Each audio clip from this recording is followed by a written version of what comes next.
Thank you so much for joining today for this really very important webinar. It seems like every week we hear about another cyber attack at an organization.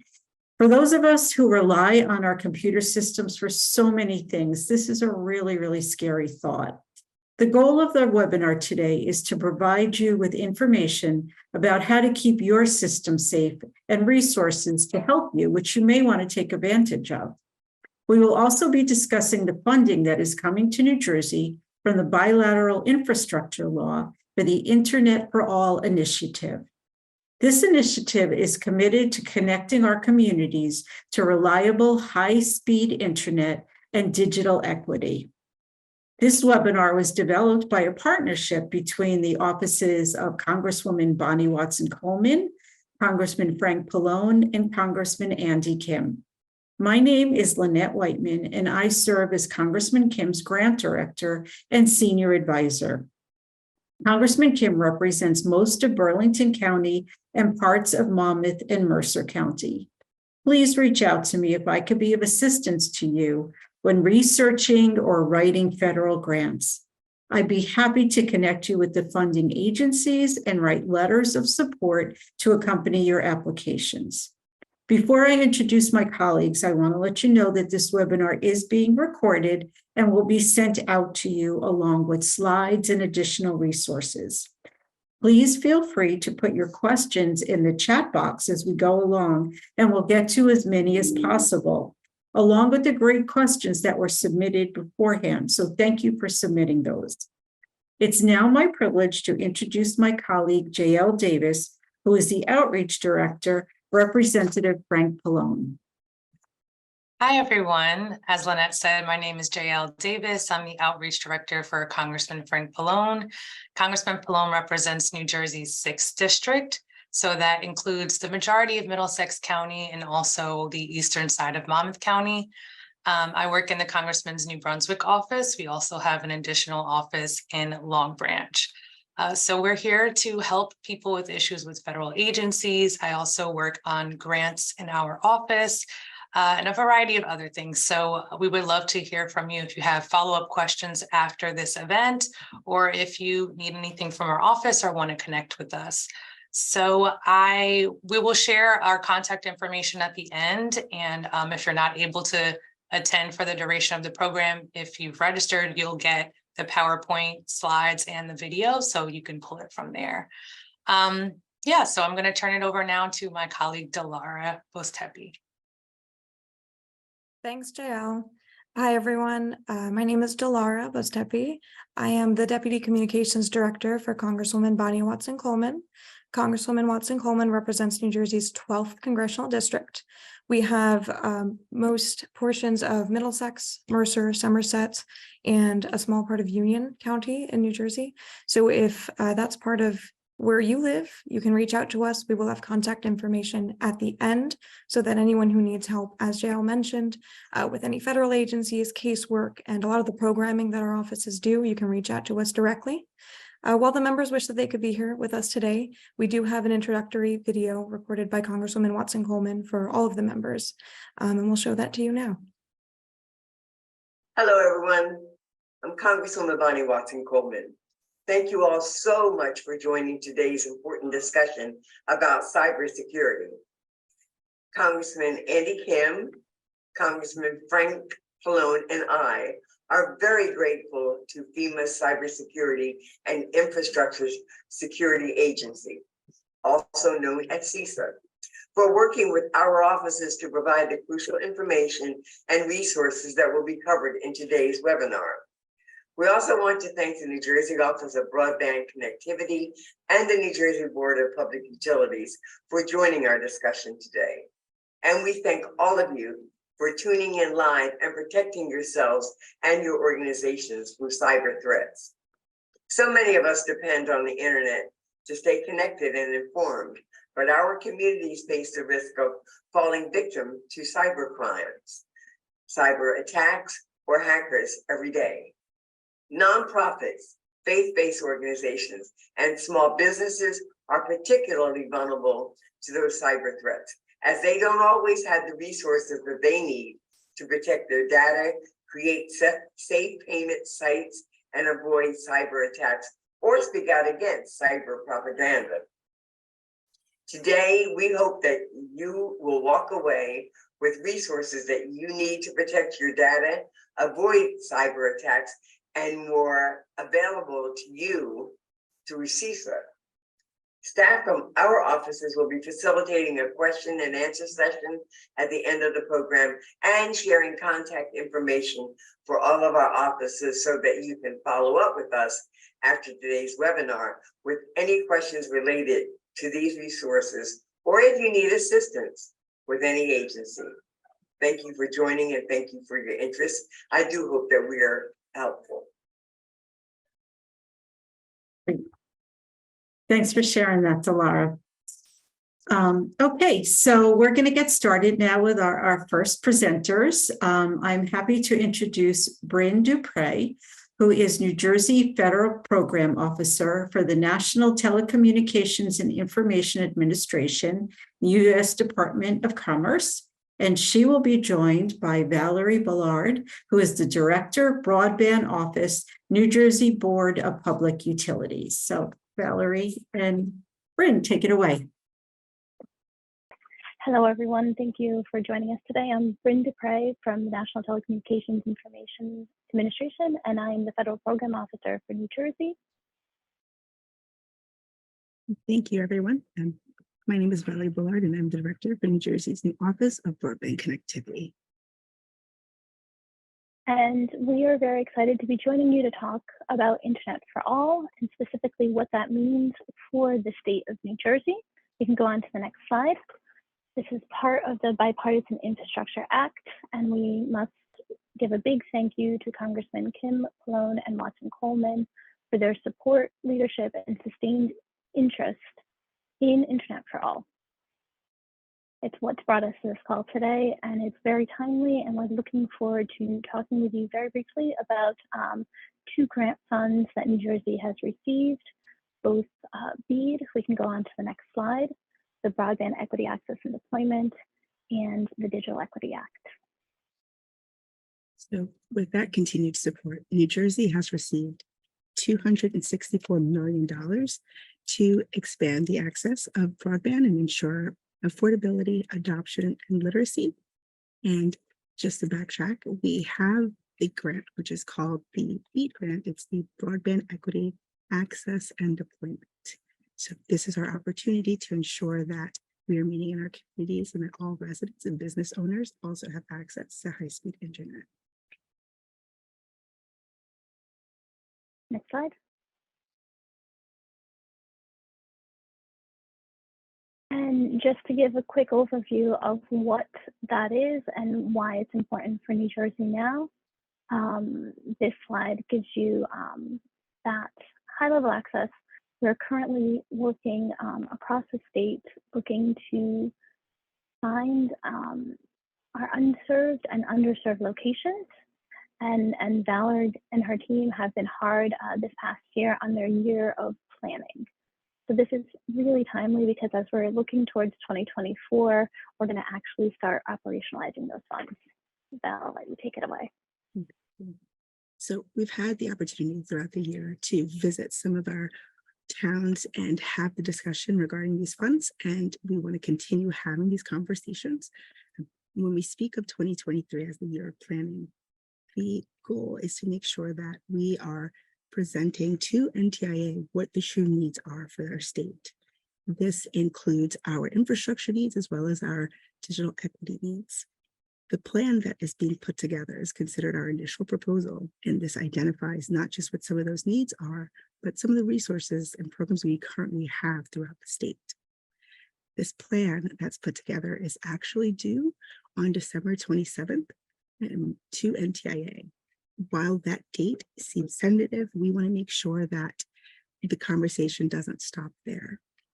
So 2023 is what we've coined as our year of planning. And while we've had these conversations, it leads us into preparing for 2024. In 2024, we have another opportunity, another round to further identify these locations and the needs throughout the state. And that is known as our challenge process. what's unique about the challenge process that we will be putting forth is that we will create a space where local government organizations will be able to represent the residents and acknowledge what areas throughout the state are still in need. What's going to happen with this process, which is why these calls are very essential, is that this is a process that we would not have residents submitting independently. This is our opportunity to make sure our organizations are going throughout the communities and having these thorough conversations. Same thing with our local government. Can we go to the next slide, please? And I just want to reinforce what Valerie's been saying around the initial proposals. If you've been following closely on the Office of Broadband Connectivity's website, they do have these planning documents posted. And the second part of the initial proposal, volume 2, is still up for public comment. And you can find that on their website and provide public comments until this Friday. And volume 1 is up there. Public comment for that has closed, but these two plans taken as a whole is the state's proposal of how it's going to meet its unserved and underserved needs, and the details of how we're engaging with that, including the partner criterion. And as Valerie mentioned, the challenge process is a very important way for local governments to get involved, as you know your communities best. This also allows us the opportunity, it also allows us the opportunity to emphasize just how important it is to have access to the internet.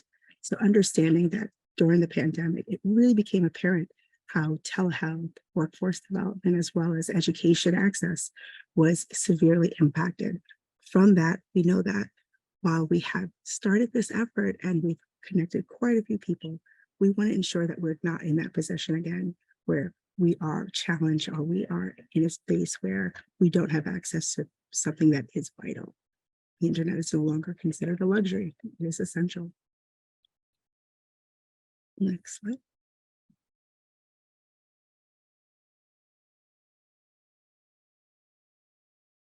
That was really fast even for us. But the important thing to get from the Digital Equity Act portion here, so there's two grants specifically that the state is receiving. One is, as we mentioned, BEAD, which is for the unserved and underserved. And if we can just get back to that slide with the Gantt chart, that would be perfect. We will be quick. The second one is for Digital Equity Act, which specifically will be looking at digital skills training and adoption in New Jersey. Go ahead, Val. I'll hand off to you. I'm sorry. So the process here seems pretty straightforward.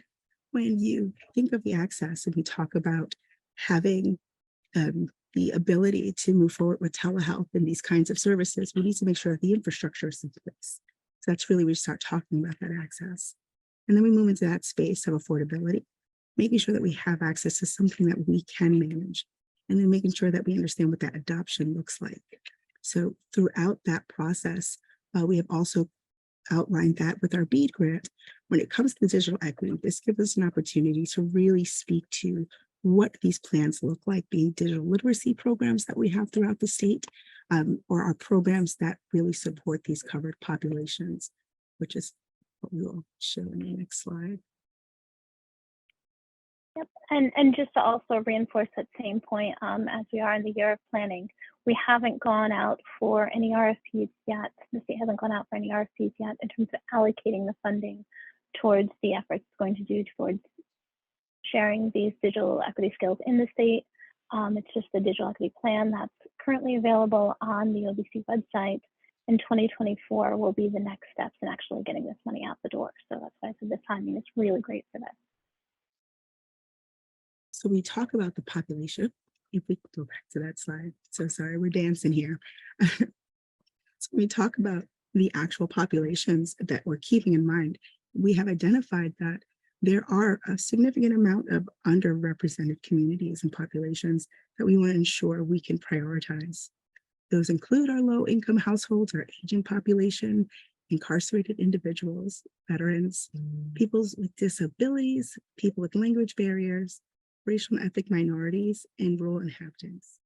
So during this process, while we are speaking with the community, we're ensuring that we are highlighting what opportunities there are to improve the digital equity and that impact in these covered communities.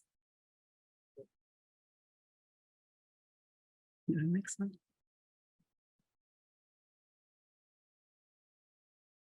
So we mentioned that year of planning and what that truly looks like. And that is not just related to BEAD, it's also in terms of digital equity for us. And as we go through that process, you kind of see here in the chart that we start talking about at the base, the affordable, robust broadband service. And keeping that in mind, now we understand what that service leads to devices, right? So now that you have a device, then you have your applications and online content. And we really want to make sure that that's the space that we are well-versed when it comes to cybersecurity. Because as we access things such as our digital literacy programs, as we receive tech assistance, be it for programs or devices, you want to make sure that you are in a safe space and that we have privacy in mind and we are protecting your information. So as we mentioned earlier, Lynette discussed how the internet is becoming a place where we want to make sure it's safe and we make sure that we are making smart moves when it comes to giving that access to our communities. And so this is a very important topic when it comes to cybersecurity. Next slide. And so as we're going from trying to get the foundational baseline of internet for all to get folks connected through these digital equity skills and training as we get ready to hand off to hear more of a deep dive on the cybersecurity piece, we really just wanted to have folks know that it's relevant to everyone living in New Jersey. And one of the other things I just wanted to mention is the Affordable Connectivity Program. And Val, I know it's not your grant program, but the efforts that you guys have been working with in the state in terms of making sure folks can kind of do something now in terms of having an affordable option to internet access. Absolutely. So for those who are not familiar, the Affordable Connectivity Program is a program that allows eligible households to apply for a subsidy of up to $30 a month towards their internet bill. This is essential for us because we know that making sure that we have access to those funds, as well as working with providers who have created different subscription packages that align with that as well, ultimately help us have access to low income to free costs when it comes to internet services. So we think of how we can get involved, and we look at on our screen here, we have different populations and stakeholders that are represented. And this is just giving you an opportunity to understand that there is a simple process that you can share to make sure that your community is aware of this program. And we also have tools that you can utilize to learn more and be able to spread the word. And so as we talk about that engagement, really understanding that the Affordable Connectivity Program is a great opportunity to ensure that we have access and adoption to internet services.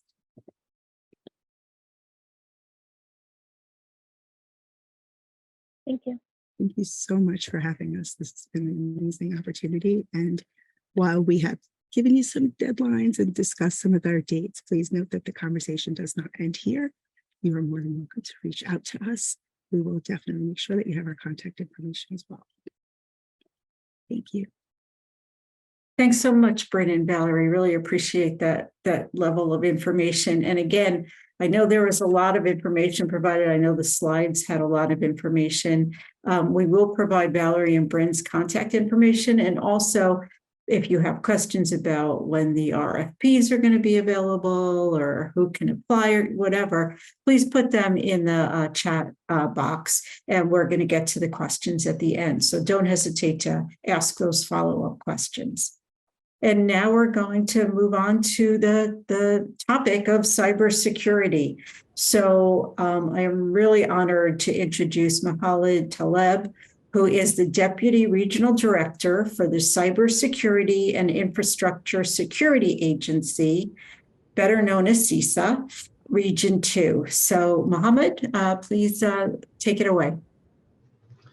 Thank you. Good afternoon, everybody. And first, before I start, I just want to thank the members of Congress and their teams for setting up this webinar. It's an incredibly important issue, and it's worth talking about every time we get an opportunity. So for that, thank you.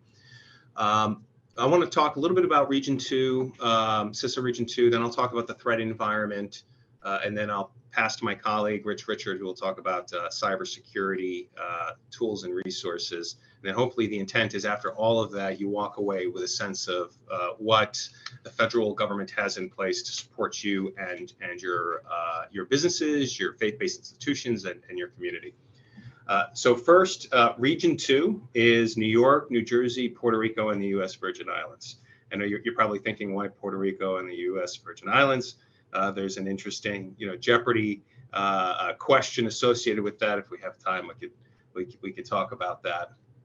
But our mission is to lead the national effort to understand and manage and reduce risk to our nation's cyber and physical infrastructure. So it's both physical security and it's cybersecurity.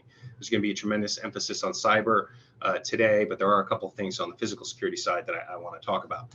And we accomplish this by placing security advisors, both oriented on physical security and cybersecurity, in the communities, right? So these are individuals that live and work in locations across the country, territories in the Commonwealth, and their responsibility is to be a resource and a first stop for you in navigating the number of risks that you face managing your business or creating a safe place to worship. The second thing I want to talk about in terms of Region 2, and this is maybe the most important piece, is everything that we're going to talk about and that Rich is going to get into greater detail on is absolutely free. Costs you nothing, right? Your tax dollars at work, and truly, I think a lot of people joke when they say I'm from the federal government here to help. I really do think, and believe, and sometimes say, hey, we're from CISA and we're really here to help, right? And it's and I want you to keep that in mind, that as we talk about all these things, there's no cost to you. And so there are going to be a lot of different tools that we're going to talk about. You'll have our contact information, and we're happy to have sidebars with anyone after this. So first, the cyber threat landscape. So I know a number of you are paying attention. You're looking at world events involving China, Russia, Iran, or North Korea. You're looking at the war in Israel, and you are concerned. You maybe are uncertain about what you can do, and those are all appropriate and natural sort of feelings to have. And our hope is to reduce that level of anxiety by providing you with a roadmap to help yourselves and help your communities. With all that being said, your instincts are spot on, right? Our nation is under extraordinary cyber risk. The nature of that cyber risk has changed from focus from data theft to increasing the risk of catastrophic physical impacts, as well as an increase in ransomware, which we'll talk a little bit more about. So all of those things are kind of ever present. And then you add to that ecosystem, cyber criminals who, regardless of the size of your organization, big or small, find it in their interest to deploy ransomware. And what ransomware essentially is it's a type of virus or malware that infects your computer, encrypts and denies you access to all your data. And then a threat actor comes to you and says, well, I'll maybe give you the encryption key if you pay X amount of dollars. Now, as we know, most medium, small-sized businesses, faith-based organizations, number one, can't accept any downtime, and two, the thought of paying a ransom to restore your system is something that's just, it doesn't sit well with anybody. And so we are in this incredibly complex threat environment, ransomware, state actors. It's a lot to navigate, but fortunately, you're not alone, and CISA is here to help you. So there are a couple, buckets, I'll call them, that we're going to break this down into. So at a national level, we're focused on relentlessly hunting the adversaries and stopping this threat, disrupting the threat actor campaigns, closing down the vulnerabilities, and responding to incidents. Right. So that's the first pillar. The second pillar is hardening the information technology ecosystem. And this is where really we're going to partner the most on and really lean on our tools and services that are available. And this is where we want to focus on adapting stronger controls and defensible networks and coordinate the management of cyber risk, right? And basically that means, you know, you as an organization, as an entity, reaching out to CISA, sharing your concerns, and us having a conversation about what those risks are. And there are a number of tools and assessments that Rich will talk about that will get into that. On the physical security side, and the timing is perfect because we just released the physical security performance goals for faith-based communities. And this information is going to be sent to you after this webinar. And the goal of this program on the physical security side is to establish a baseline set of security best practices that are broadly applicable across houses of worship, create these benchmarks so that you can measure and improve your physical security against a maturity model. And the great thing about the performance goals for faith-based communities is a number of the risk mitigation measures that could be taken are low to no cost. And so it was developed with that in mind. So you're going to have this tool. It's going to be sent out to you. And if you have any questions, please don't hesitate to reach out. And then lastly, you know, we're driving at a national level towards a safer ecosystem by improving the resilience and security of our IT technology by default, right, and by design, so that we're designing and deploying technology that is inherently secure, so that when you plug in a device, you know, you don't have to go in and change the password from password to something else. It's already forcing you to do so, as an example. So those three pillars are really sort of driving the CISA focus in cybersecurity. You know, we're going to add to this, you know, the physical security considerations that we're all thinking about as part of this discussion. And so please do take us up on a number of these tools and assessments and services that we offer. Now, our cybersecurity program is led by our Chief of Cybersecurity, Rich Richard. So Rich is going to step you through kind of all of the tools and assessments that we have available, and he comes with a tremendous amount of experience and background, ranging from the Navy to industry, and has been in the cybersecurity program with CISA for probably approaching 10 years. So I'm happy to field questions as this goes. I will be in the background while Rich kind of continues the conversation. Again, want to thank the members, their teams, and you for taking the time to have this conversation. Without further delay, Rich, I'm going to pass it over to you. Thank you so much, Director Talab. I really appreciate the time. Again, thanks to the representatives and the staff. We really value partnering with our representatives to get to the folks in their districts at the ground level. We are a boots on the ground organization. Our region is fully invested in supporting our local communities because, like Director Talab said, we live here, we work here, our kids go to school here, we go to the same banks, we drink the same water, we go to the same healthcare facilities and everything. So we have a vested interest in partnering with you. If we could get the slides put up, we can go on. Awesome, thank you so much. All right, so like was said, I'm the Chief of Cybersecurity with CISA Region 2. And again, I've been with DHS, now CISA, since 2016. My experience comes from defense contracting and the like. And before that, I was in the Navy. I retired from the Navy in 2003. I did my 20 and retired as a Chief Petty Officer in the Navy. We want to partner with you. You know, that's the biggest thing. Like Mo said, everything we do is free. It's also voluntary. We have no authorities to tell people what to do or how to work with them. CISA is not a regulatory agency, and we're not a law enforcement agency. So we want to develop partnerships and relationships with the people we work with. And by and large, we have a tremendous amount of resources, again, to keep, you know, banging the drum. They're all free. They're literally completely free. There is no charge to engage with us. And when you do, any relationships and whatnot that we develop going forward, they are all completely at your discretion. We will not call a regulatory entity if you happen to be involved with one.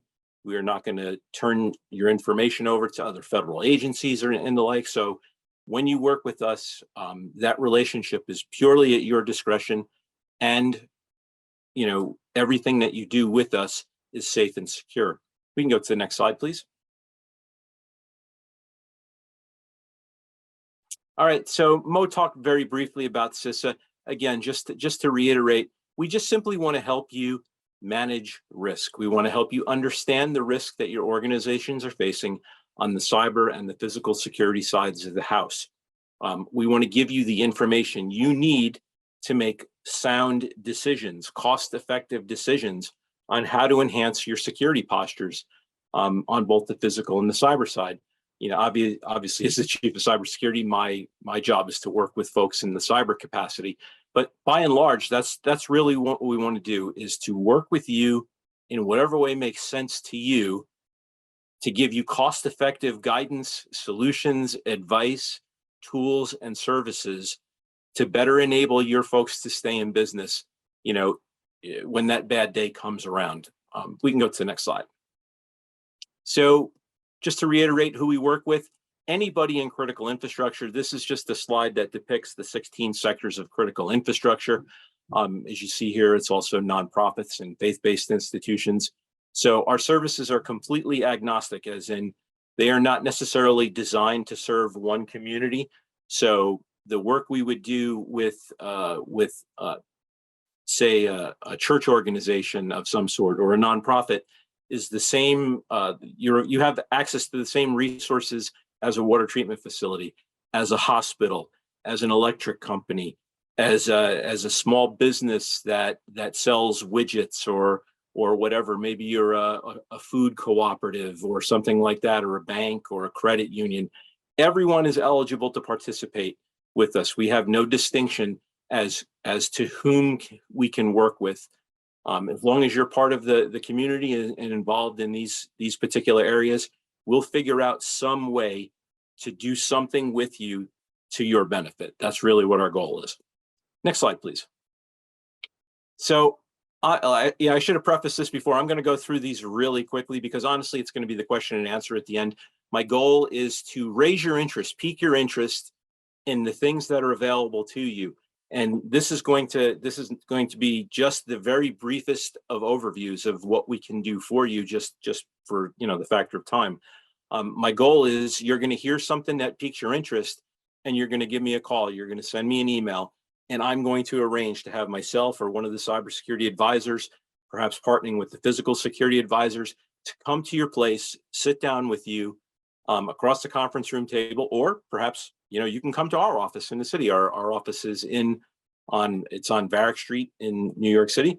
Perhaps you want to come visit us and see what a government office looks like. Either way is fine by us. But anyway, our goal is to introduce you to things, to develop that relationship, and then we can have a fuller, larger conversation going forward about how we can work together, make you more fully aware of everything that's out there that can best suit your needs. So I get to lead the Cybersecurity Advisor Program. When I started in 2016, I was the only cybersecurity advisor in the region. In fact, my area of responsibility then was from Maine to the North Carolina, Virginia border, in through Pennsylvania, Delaware, West Virginia, and everything. So I was a pretty busy guy. Luckily, we've gotten a lot of help since I started.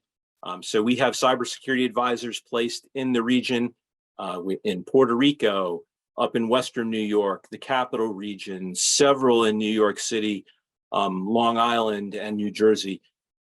They're all here to sit down with you. We want to be that relational side of a federal agency. There's not a whole lot of federal agencies that actually have a field force whose sole purpose is to meet with you in person and be that belly button to poke for questions, for issues. You're looking to engage with us. If you need help in whatever capacity, you have an actual person to sit down with, to call, whom you've already met, that lives there and has your best interests at heart. So what do the CSAs do? Basically, like I said, we want to sit down across the conference room table from you, talk to you about your cyber. The PSAs, the physical security advisors, protective security advisors, want to talk to you about the physical side of the house, but we want to figure out where you're at, figure out where you want to go. Do you have goals and aspirations? Do you have projects or things you're looking for assistance with? Basically, we want to sit down with you and then bring to the table everything the federal government has available, all the resources and services and assessments and everything, and make this available to you. So when we're done, you have a better idea of where things stand, and you know how to move forward to implement what you need to do to make yourself more secure. That's really what it comes down to. And all that looks like these things here. Getting you onto a best practice or a framework that incorporates mitigation strategies that are measurable, building your capacity and supporting communities of interest, just like this. This is a nice community of interest. Everybody's together, and we can talk together as a group and answer questions, have a discussion as a group. Raise your awareness, not just the awareness of what's going on out there in the world. I mean, we can all see that, but even do things like raise user awareness levels, you know, for your users in your organizations. Teach them how to be more secure at work and also at home. You know, they go hand in hand. The practices you do at work to keep yourself secure and processing fully is really, it's no different at home as well. The same principles apply. We want to hear what you've got going on. That's what it says, stakeholder requirements. We want to hear what you think about what we're doing. We might think we're doing the greatest stuff ever invented because it's free and it's great and wonderful, but we want to hear from you. You know, maybe we're not serving a particular area, or a need is being unmet. We are constantly on the lookout to develop new resources to help people in different ways. So if we're not doing something, let us know. We can try to put something together. And I hate to say it, a larger and larger part of our day is working with folks as far as incident support and helping them thereafter. We can serve as sort of the liaison to all the federal resources available to a stakeholder in the case of a cyber incident of some sort. Really just depends upon what's going on. You know, obviously every incident is different. You know, you see one cyber incident, you've seen one cyber incident kind of thing. So we can do that for you as well. Next slide, please. All right, so we have a lot of challenges out there. We all know that. I'm going to go through these really quickly, and I refuse to read slides verbatim. I hate that. But really what it comes down to is organizations have not adopted any sort of fundamental or basic best practices, from things like security controls, like password management and things like that, or just user awareness. You know, they don't have tools in place. And we see here, a lot of times people just don't, they don't necessarily know what to do. You know, they do some stuff at home and they bring it to work. A lot of the organizations, especially in the faith-based community, they have volunteer workers who are doing things for them with the best of intentions, but they might not necessarily be doing things in such a way that keeps them safe or your organization safe. Many times cyber is a priority when it blows up in your face. You know, a lot of times leadership thinks everything is running smoothly because there hasn't been a bad day, or at least it hasn't risen to the level of that it became visible to them. So they assume it's going good, and all of a sudden it's not, and everything becomes overwhelmed. Your users are not educated on how to do the right thing. Many times we want to, you know, do the right thing when they see it. Nobody says, I want to get my organization in trouble. I want to get malware installed by accident so we can go out of business. That's not the way it works.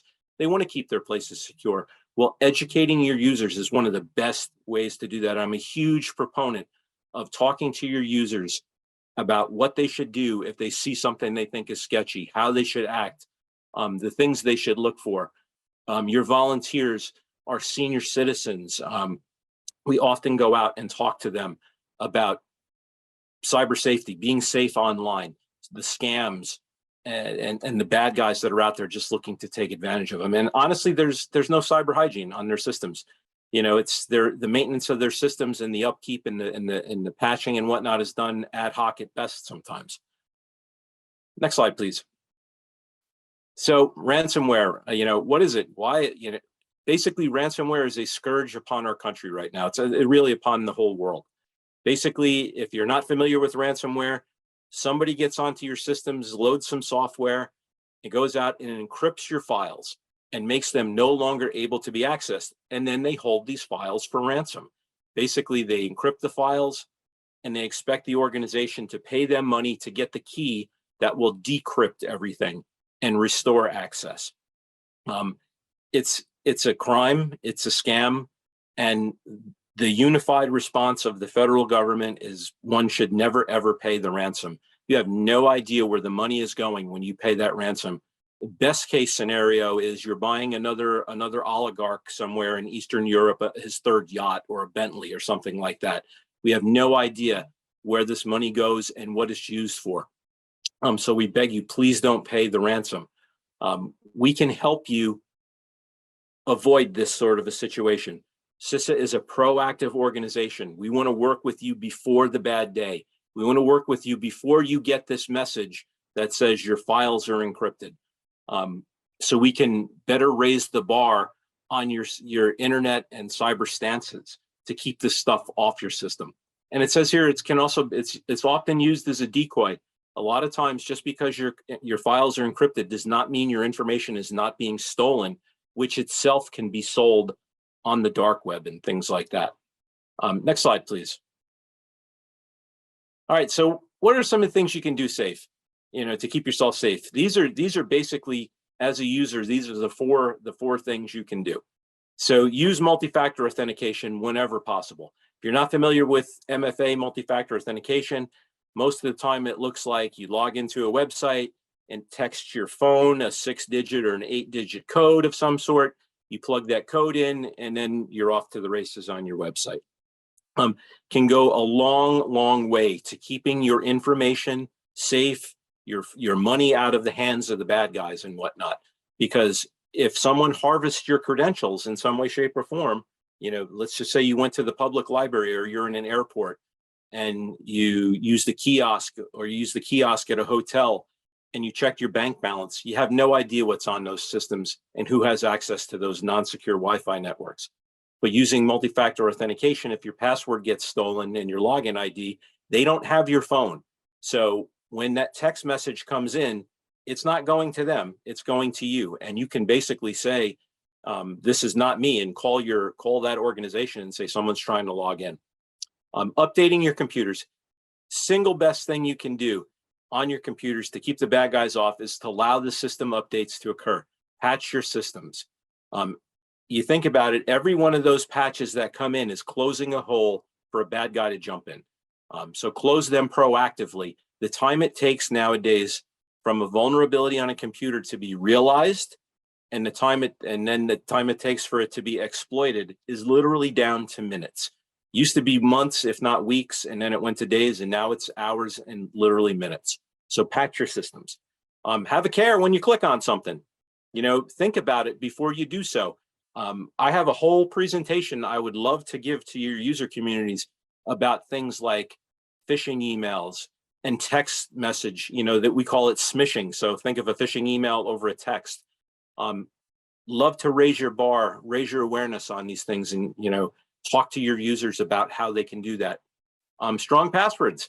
The days of password with a capital P and then an exclamation point as being a secure password are long past.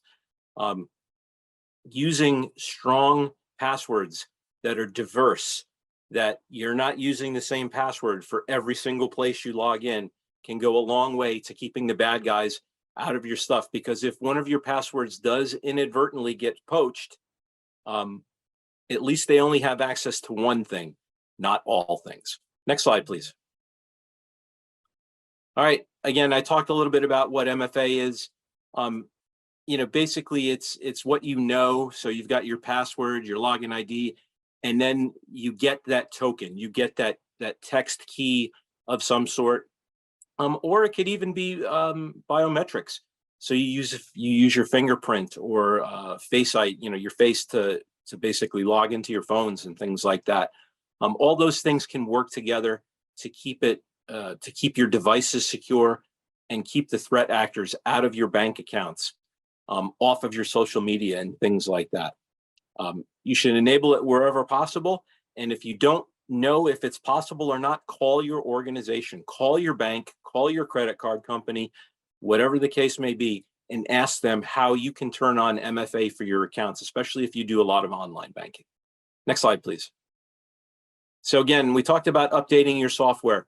Enable those automatic updates. I know, sometimes you know, I came from the IT community where, you know, server engineering and the like, and you don't necessarily apply patches willy-nilly just because they roll out, because you have to do some testing. You don't know how it's going to affect your infrastructure and whatnot. So I get that you do some testing before you do it. But usually for the average person, the average small business and whatnot, just turn on automatic updates and let it install.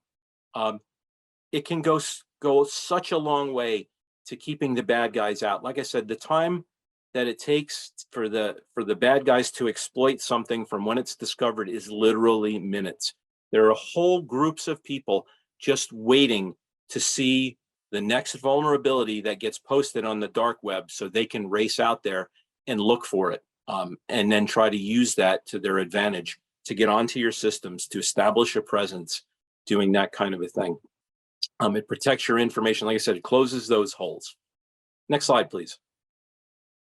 So in regards to patching your systems, one of the free services that CISA can do is we can do what's called vulnerability scanning. So we use an external tool. It's a commercial off-the-shelf product. And if we can see it from the outside, we sort of take the perspective of those bad guys out there. You know, they're scanning you from all over the world. So we take their perspective. So we will scan any externally facing system or device that you ask us to. Basically take a look at it and go, okay, this device is missing this patch. It's missing this software or this application update, I should say. It's missing, or maybe you have ports open or services running on a system that don't need to be running. So we take a look at your box, and then we give you a report and we say, this is what we found. This is the patch that needs to get installed, and this is where you can get it. This is the critical vulnerability that's being exploited out there in the wild, large scale, to great detriment of big organizations. You might want to get this patched right away. So we can give you this information. Like I said, we just want to give you information that you can use to make a good decision on how to enhance your security postures. And giving you this information on the systems that you tell us to scan goes a long way to keeping it secure. And we can do this for you for free. You get this, it's an ongoing service. You get scanned and get a report once a week. You install the patches and we move forward, and then you get scanned again, and it goes and it goes and it goes. Great free tool. We do this for tens of thousands of organizations. We'd love to get you into the queue for this as well. Next slide, please. Again, you know, thinking before you click, this is something that goes, you know, you can go a long ways just by making a good decision on whether you click on something or not. You can have the greatest technical security in the world, all the latest tools, all the latest hardware, everything that you can do technically to keep yourself secure. But eventually, something is going to get through. And that something is going to get put in front of a user who is going to have to make a decision. Should I open this? Should I click on this? Should I respond at all? Understanding the signs you should look for, what you think you should do if you see something you think is sketchy, whatever the case may be. Educating your users so they understand that they need to think about this for a little bit, especially if it looks a little off. Empower them to make the right decision. Educate them, reward them when they do the right thing, and educate them so they avoid doing those things which can get you in trouble. It's something like 7 out of 10 small businesses that get hit with malware like ransomware end up going out of business as a result, because they do not have the resources to get out from under it, to recover from it, to pay the ransom, if that's what it takes. So educating your users can go a long way to keeping yourself in business, because again, like I said, it's all going to come down to someone and the decision they make. And you know, heaven help us if that person that makes the inadvertent click happens to have like administrative privileges, because then the bad guys are really off to the races, kind of a thing. So let us help you with this stuff. Next slide, please. All right, again, phishing emails that, you know, they've become so sophisticated nowadays. They're generated by AI. They look really legit, but there's usually always something. There's always some kind of a giveaway of some sort that, you know, we can teach your folks what to look for.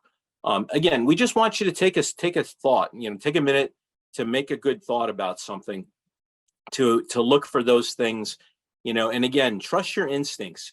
If something doesn't seem right, it probably isn't nowadays. You know, you trust your gut for a lot of different things. You should trust your gut with phishing and the text messages and the phone calls that people get nowadays from organizations pretending to be Microsoft or the IRS or the Social Security Administration and things like that. They sound really legit and they can be really scary. So talking to your people ahead of time about these things to let them know what they should expect to see in certain circumstances and what they should do when they do see those things, again, goes such a long way to keeping yourself in business and your users secure. Next slide, please. So what do you think, you know, you should do if you're a victim? You know, I'm a big Star Wars fan, so I couldn't help but throwing it in there. You know, we've all had those moments of regret where, you know, yep, those were the droids we were looking for. If you're a Star Wars fan, it makes total sense. But there's lots of different things you can do. Start with your own organization. Call the people in your organization and ask them the question. Don't forward email willy-nilly kind of a thing. Have somebody come look at it if you don't know if it's legit or not. Call the boss, call someone, and get it done.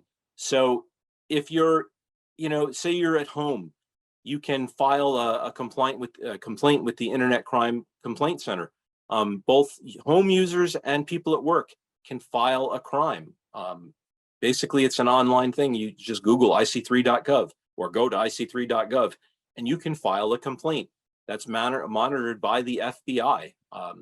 They have some, you know, thresholds of financial crimes that they're looking for and things like that.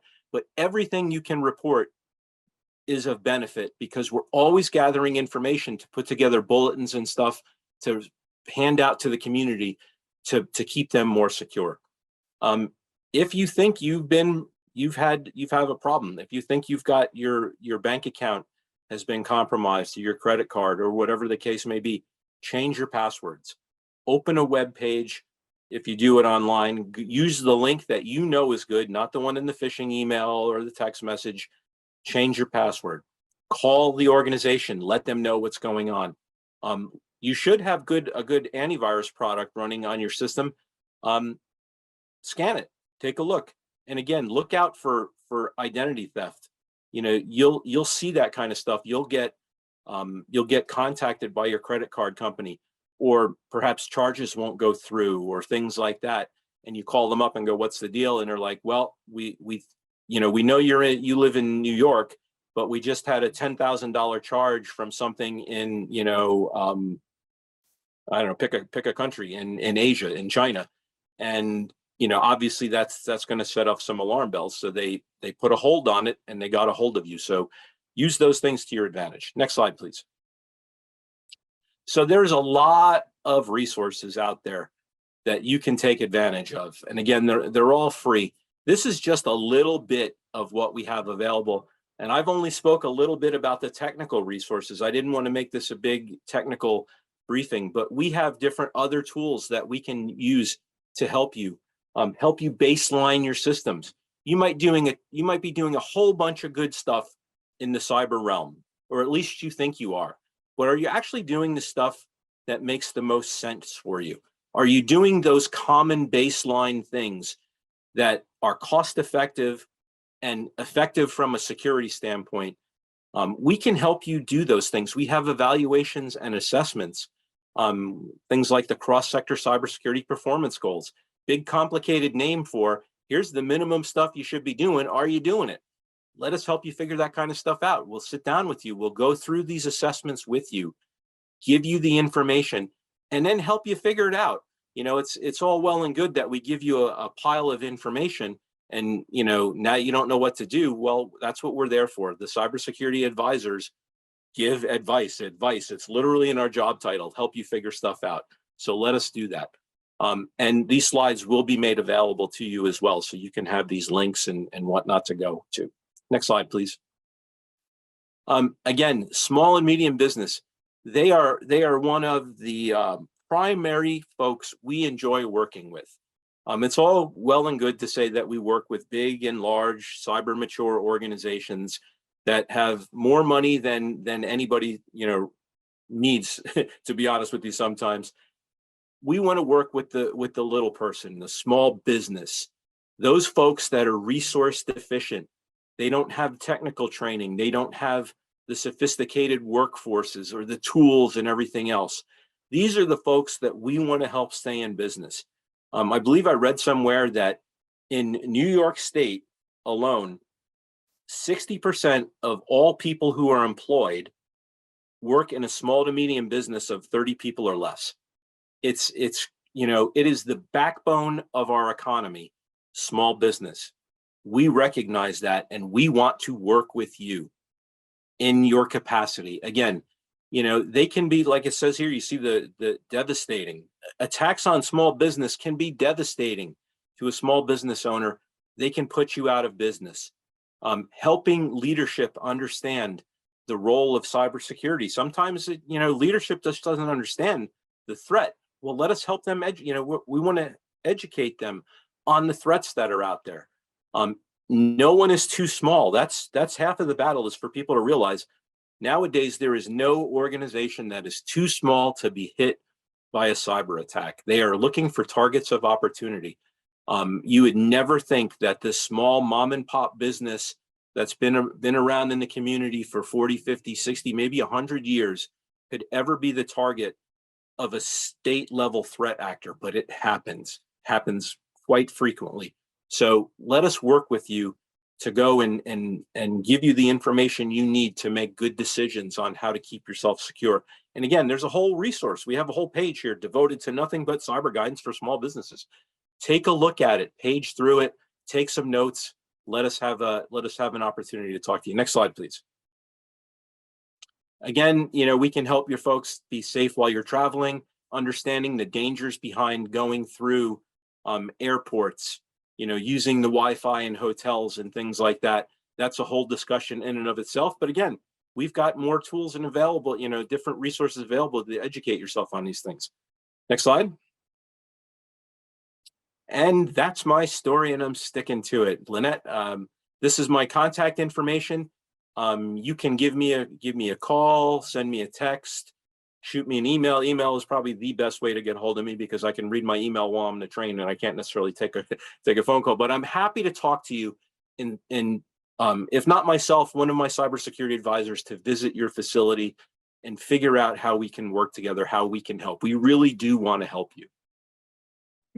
Thank you so much, Rich. That was amazing information. And I was thinking of questions and then you answered them. So thank you. But I do want to encourage people. I know it's 2:00 and people might need to jump off. But for those of you who have questions or submitted questions beforehand, our panelists are nice enough to be staying on to be able to answer your questions. So continue to put the questions in the chat or Q&A.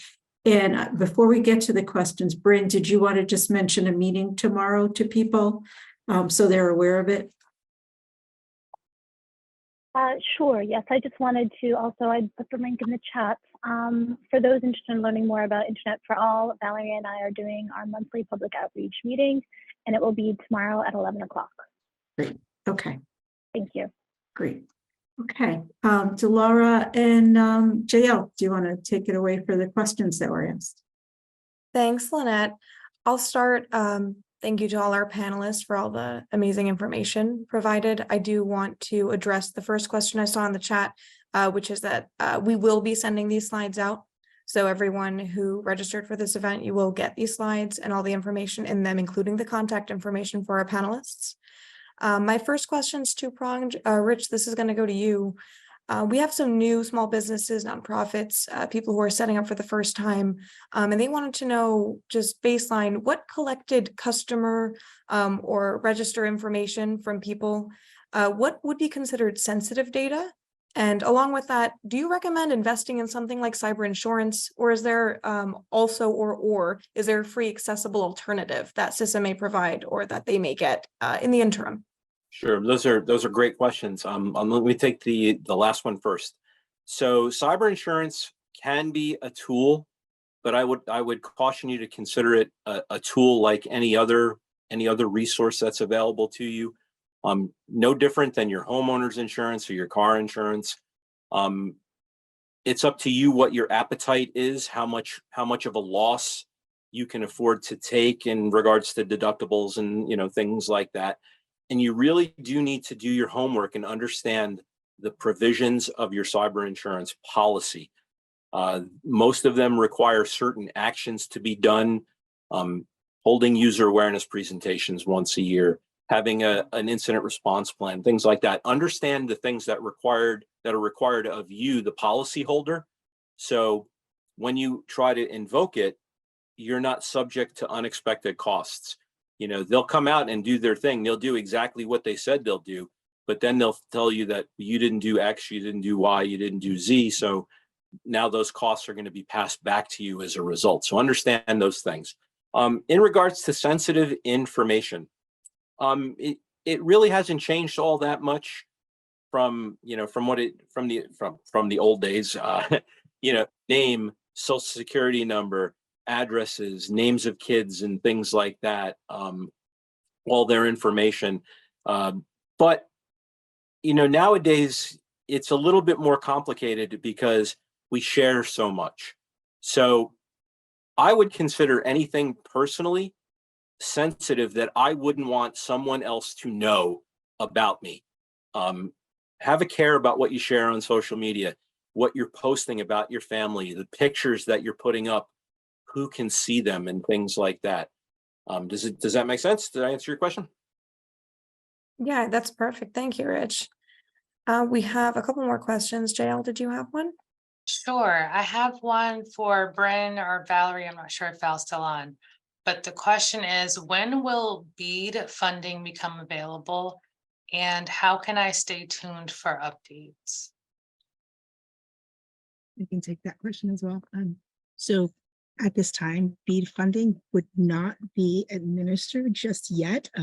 We would be looking at 2024, 2025 to have a better understanding of what NTIA has approved.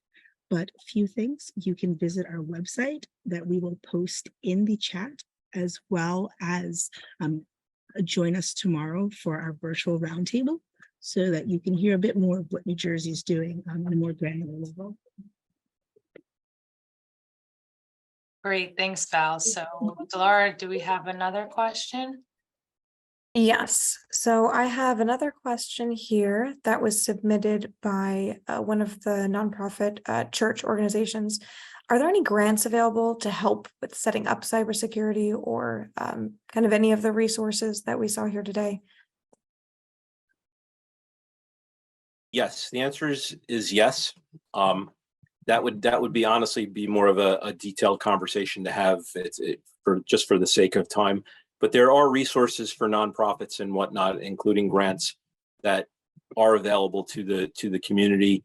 They're administered by FEMA through the state, and so each state has its own process for how they accept submissions for those things. But yes. Rich, while I have you, I do have a couple of follow-ups that I think might be relevant here. I want to remind everyone about that CISA scan that you said was a free service that is provided. There are some small business owners and some of our constituents are asking, can they run the CISA scan on their own? And what would be the lead time to receive an assessment? Well, the vulnerability scannings you can't do that by yourself.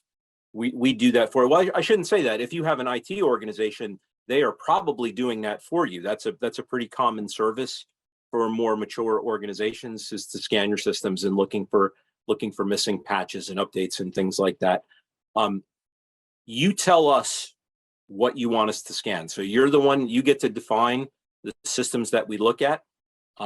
The scans, I don't want to say you can tailor them to have it like, I only want my scan to go on every other Thursday at 2:01 a.m. That's a little difficult for us, but the scans are non-intrusive. We don't require any sort of admin rights on the systems to do them. So when we do them, they're done from the outside, and we email you a password protected file that's got all the vulnerability, the missing patch information, and things like that. The turnaround is just a couple weeks, if that. Once you finally jump through the hoops, we are the federal government, so we have a certain amount of documentation that is always required, to do work with the government. So once you jump through the paperwork hoops, which honestly are really not too onerous for this, you jump through it, you give us the IP addresses that you want us to scan, someone signs on the dotted line, you go into the next scan cycle. A week later, you'll have a report in your inbox to take a look at. Great, thanks, Rich. We're going to take a few more questions, and let's see, what do we have here? Maybe Brent or Val can answer this. You mentioned a $30 internet subsidy earlier. How can I access that? Yes, so there's a few options. We can drop in the link and some of the materials that are handled at the federal level, but you can also go through your current internet service provider, because all of our providers at this point, our large providers, are participating in this federal program. And just to supplement that too, New Jersey received 4 grants from the FCC to do ACP outreach. And the broadband office is working closely with those folks and looking to promote their outreach events. So in tomorrow's webinar, we also will be signposting upcoming events that will be happening between now and year end.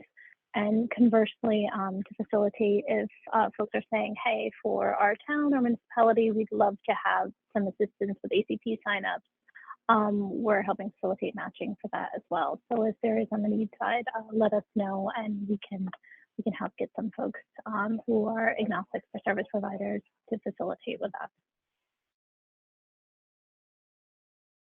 Thank you. I have one more question, Rich, it's for you.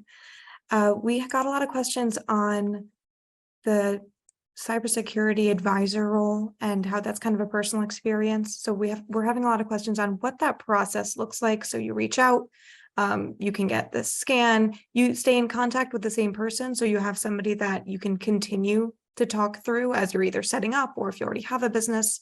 Could you kind of give us a little bit of a detailed view of what that process looks like and what that relationship is like? Sure. So, like I said, we've got CSAs all over the region. Generally speaking, the whoever would be considered your local person would be the one that we would put in contact. We would arrange, the meeting with. So you can email me. You can reach out to me. I will facilitate the contact between that organization and their local cybersecurity advisor. Obviously, I live on Long Island, so I'm happy to visit people in New York City and Long Island as well. I travel all over the region, even down to the Caribbean, to Puerto Rico. So basically, we have that initial meeting, and again, it's at your convenience. You tell us where you want us to go, when we should be there. We show up, we have a cup of coffee, and we introduce ourselves. We talk about our services. We talk to them about, like I said, where do you want to go? What are you looking for? Everybody is different. Everybody does cyber different. Everybody is resourced differently, staffed and everything. So really, one of the biggest things that we do is to serve as that sounding board for where they want to go and how to get to what we have that makes the most sense for them to utilize. It's no good to give them a super high tech pen test if they don't even have an on-site, IT staff, kind of a thing. So we want to translate our services with them so they understand this is what can be of biggest use and best use for them, give them the best bang for their buck, because the only thing they really have to invest in is their time. It doesn't cost them anything, but they do have to spend some time to go through these things and make use of them. So we can help figure that kind of stuff out. And yes, we are there for the long haul. We're not anonymous, voices on the phone from DC. that, you know, you call down there, you're in trouble, or you want to do something, and you call again, and the first person you spoke to isn't there, and you talk to another person. We are, like I said, we're local. We are your belly button to poke, literally, you know, to get some help to engage with us. And then that relationship is, again, it's up to the person, it's up to the organization. If you want to meet with us on a recurring role every 2, 3, 4 months, just to make sure things are good, we do that all the time. We're happy to do that kind of stuff, especially if there's free coffee. We do work for the government, so we do like a free cup of coffee here and there. Awesome. Thanks, Rich. So last question is for Mohammed. You mentioned earlier the new resource for houses of worship. Wanted to see if you could just elaborate a little more on that so that people could have an understanding of what they'll be receiving in their inbox related to that after the event. Right. No, thanks for the question. So if you could envision a table, right, and on the table you have common risks and then associated protective security measures, and then, you know, a sliding scale based on cost or investment required. And what it's intended to do is give the organization an ability based on their own, you know, fiscal constraints, their own risk landscape, identify those physical security actions that'll help drive down, you know, risk for the whole organization. And so really it's meant to be a tool. It's best used with a security team, right? That could be as small as 1 or 2 people. It could be 1 person, and just to talk through those risks, identify those physical security steps that are prudent, and then, you know, action accordingly. We also recommend, you know, inviting local law enforcement to those discussions. They are the first responder in every instance, and so it's important that, you know, they're able to inform that risk discussion and process. And similarly to the cybersecurity advisors, protective physical security advisors can go out and actually sit down with organizations and help facilitate those conversations as well. And the benefit of that is that they're providing trending information across the industry, insight into current threats and risks, and also helping make connections with the local police department. Yep. So many times that's the information that we give people. They don't know what to do. They don't know where to start. Who do we call? We do. We've got those relationships with local law enforcement, with the FBI, the Secret Service. It's amazing how many people would never consider calling the Secret Service a small business because all they think is that they protect the president. They do all sorts of international financial crime. So if a nonprofit lost $25,000 or $50,000 in a business email compromise and the money went overseas, we can call the Secret Service and they can try to intercept that money. You know, if it's within a certain amount of time, that's one of the great things we can do for people. That's really interesting, actually. I don't think that I would have considered that either. That's actually a great segue. If we could get all of the panelists, if there's just a 30-second takeaway, something that we can leave our attendees with that they may not have known before, or just something you'd like to highlight from your presentation, the main takeaway for someone who may not know where to start. If every panelist could give us a brief answer for that, please. Sure. Give us a call. Again, you don't have to be afraid, and everything is done at your discretion. If after you sat down with us and you don't ever want to talk to us again, that is your call. That is perfectly fine. But at least it was an educated decision. So give us the opportunity to bring what we have to the table to your benefit. Again, the things that I covered was just the tip of the iceberg as far as everything that's available and how we can work with you. Give us the opportunity to have that larger conversation with you. I guarantee you we'll find something that we can work together with and to the benefit of your business and your organization. I would kind of piggyback and say definitely reach out to the Office of Broadband Connectivity. We're still very much understanding what the needs are throughout the state, and we would love to get into your community and understand not just what the needs are, but also some of the successes that you're having and how we can support. And I'll write off that and say that Internet for All is truly for everyone. So for those of you in New Jersey with unserved or underserved needs, need of access to devices or digital skills training, the timing is now to get involved with the Office of Broadband Connectivity. And we hope you can all join us tomorrow. And I'll add, you are the front lines, right, of our cyber and physical security for our communities. But you're not in this alone. Okay. And so that's the most important takeaway from my perspective. I think we had one late question. Did you want to take that, Delara or JL? Did you want to? Sure, we got a really good question, a little bit of late entry. I think this is going to go for you as well, Rich. Our IT department is a third-party vendor. Will CISA work with these vendors for services like the scan? Yes, absolutely. That's actually quite common. The organization that contracts out to have these other MSSPs, the security providers, do their services for them.